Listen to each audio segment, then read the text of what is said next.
दोस्तों GPSC class 1-2 ની જે પરીક્ષા પ્રિલિમ પરીક્ષા જે 20 એપ્રિલના રોજ થઈ હતી એનું રિઝલ્ટ આવી ગયું છે અને હવે એની મેન્સ પરીક્ષાનું પણ શેડ્યુલ એ આવી ગયું છે. તો ક્યારે છે આ પરીક્ષા? સપ્ટેમ્બર મહિનાની અંદર 20/9 ના રોજ આ પરીક્ષા છે. 20/9 ના રોજ સૌથી પહેલા ગુજરાતી ભાષાનું પેપર હશે. 21/9 ના રોજ સવારના 10 થી 1 અંગ્રેજી ભાષાનું પેપર હશે. 21 તારીખે બપોરના 3 થી 6 નિબંધનું પેપર હશે. 26 તારીખે બપોરના 3 થી 6 છે એ GS1 હશે. 27/9 ના રોજ બપોરના 3 થી 6 GS2 નું પેપર હશે.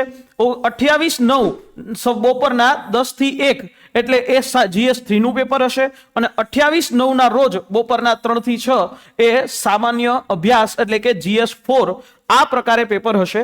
ટોટલ 7 પેપર હશે અને આ 7 પેપર જે છે એ આખા તમારા સપ્ટેમ્બર મહિનાની અંદર મેન્સ છે થવાની છે. એટલે જે પણ દોસ્તો એ તૈયારી કરવાના છે મોકલી દેજો એના સુધી આ શેડ્યુલ.